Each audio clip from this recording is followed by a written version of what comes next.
বিষ্ণু বলেন কাসিয়াত আল আরিয়াত আল মাইলাত আল মুমিলাত, পোশাক পরিহিতা উলঙ্গিনী, মানে বোরকাও পড়বে, বোরকাওয়ালি। তিনি বোরকা পড়েন কিন্তু টাইট ফিটিং বোরকা, আছে না নাই? তো এতে আপনি, আমার মায়েরা, আমার বোনেরা, আমি আপনাদেরকে সবসময় সম্মান দিয়ে কথা বলার চেষ্টা করি, একটু বোঝেন। এই যে আপনি টাইট ফিটিং এর বোরকাটা পরলেন, এতে লাভটা হলো কি? আপনার দেহের উঁচু নিচু ভাঁজ টের পাওয়া যায়, আপনার সৌন্দর্য প্রকাশ পেয়ে যায়। হেজাব আল্লাহ এমনি এমনি দেয় নাই, যার সম্মান বেশি ওটার প্যাকেট বেশি। কথা কন, ডায়মন্ডের আংটি ওই রাস্তার মধ্যে বিক্রি করে না, স্বর্ণের আংটি, ওইটা স্পেশাল মার্কেটে বিক্রি করে। কোন মার্কেটের সামনে পুলিশ রাইফেল নিয়ে দাঁড়ায় থাকে না, কিন্তু স্বর্ণ মার্কেটের সামনে রাইফেল আছে না নাই? ভিতরে স্পেশাল সিকিউরিটি আছে না নাই? গ্লাস ফিটিং করা, ওইখানে সিকিউরিটি আলাদা, স্পেশাল লকার আছে না নাই? কারণ এটার দাম বেশি, তাই এটার পর্দা বেশি, প্যাকেট বেশি। সুবহানাল্লাহ পড়েন। নারীদেরকে তো ইসলাম মর্যাদা দিয়েছে। বিষ্ণু বলেছেন দুনিয়া কুল্লুহা মাতা ওয়া খায়রু মাতা'আদ দুনিয়া আল মারআতুস সালিহা। দুনিয়া সব হলো সম্পদ, আর এই সব সম্পদের মধ্যে সবচেয়ে দামি সম্পদ হচ্ছে নেককার নারী। এদের পেটগুলা খনি। এই নেককার নারীগুলো যদি হিজাব মেইনটেইন করে, এই পেটগুলো থেকে আল্লাহওয়ালা বেরোবে, নাজমুস সাকিব বেরোবে, কারি আহমদ বিন ইউসুফ আল আজহারি বেরোবে, বড় বড় মুফাসসিরে কোরআন বেরোবে। আর যদি হিজাব না করে, জি বাংলা স্টার জলসা নিয়ে মশগুল হয়ে থাকে, হ্যাঁ, টেন্ডারবাজ, চাঁদাবাজ, টাকা এগুলো বেরোবে। ওজনে কম দিবে, খাদ্যে ভেজাল দিবে, মাছে ফরমালিন দিবে, গাঞ্জার টাকার জন্য লাথি মেরে মারে ঘর থেকে বের করে দিবে। এজন্য নারীরা, আমার বোনেরা, আপনারা অনেক সম্মানিতা, নিজেদের সম্মান সম্পর্কে সচেতন হন। এই হিজাব আপনার অধিকার।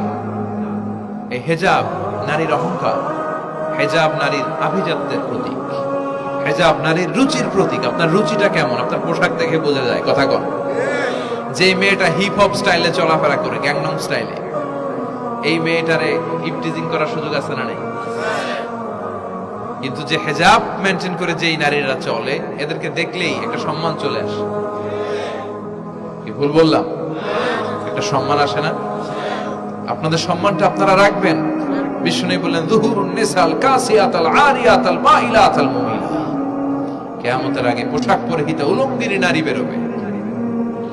লা ইয়াজিদনা রিহাহা লা ইয়াদখুলনাল জান্নাতা ওয়া লা ইয়াজিদনা রিহাহা। এই নারীগুলো জান্নাতে তো প্রবেশ করবেই না, জান্নাতের ঘ্রাণও নাকে লাগবে না। ওয়া ইন্না রিহাহা তুজাদু মিন মাসিরাতি 500 সানা। আর জান্নাতের ঘ্রাণ 500 বছর দূরের রাস্তা থেকেও টের পাওয়া যায়। খেয়াল করে বুঝেন, এখান থেকে জান্নাতে পৌঁছতে আরো 500 বছরের রাস্তা। কয় বছরের? এত দূরে থাকতেই জান্নাতের সুবাতাস এসে আপনার নাকে ধাক্কা লাগবে। সুবহানাল্লাহ পড়বেন না? এই নারীগুলো জান্নাতে যাবে না, জান্নাতের ঘ্রাণও পাবে না। এজন্য বাবা যারা এসেছেন, সচেতন হন। আপনার মেয়ে চাইলেই যে কোনো ড্রেস আপনি তাকে কিনে দিতে পারেন না।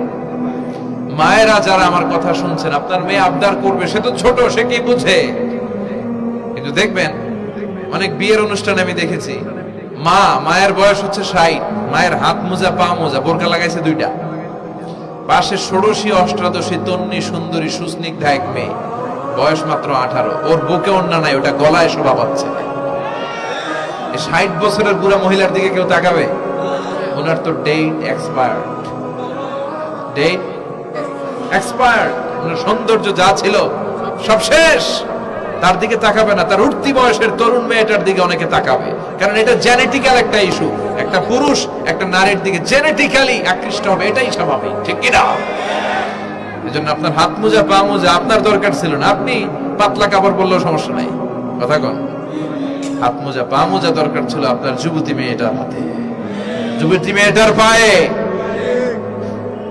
এজন্য আপনারা আপনাদের সম্মানকে বুঝবেন। যারা নারী স্বাধীনতার কথা বলে, নারী আন্দোলনের কথা বলে, এরা নারীদেরকে ঠকায়।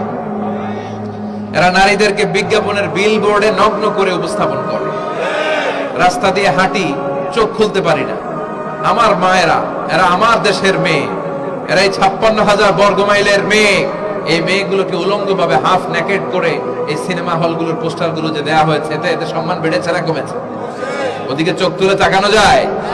এজন্য নারী স্বাধীনতার কথা যারা বলে এদের কথায় ফাঁদে পা দিবেন না। এরা আপনাদের সম্মান বাড়াতে চায় না, এরা আপনাদেরকে বিলবোর্ডে উঠাতে চায়, আপনাদেরকে উলঙ্গ করে রূপালী পর্দায় উঠাতে চায়, টিভির পর্দায় আপনাদেরকে নেকেট করে উপস্থাপন করতে চায়। এদের ঘরেই নারীরা বেশি নির্যাতিত হয়, এদের কাজের মেয়েরাই বেশি নির্যাতিতা, আর সুযোগ পেলে এরা ধর্ষণে সেঞ্চুরি করতে দেরি করে না। এজন্য নারীদেরকে সম্মান দিয়েছে ইসলাম। আমার বোনেরা, আমাদের সম্মান যেন আমরা রাখতে পারি। আল্লাহ তুমি বোঝার তৌফিক দান করো।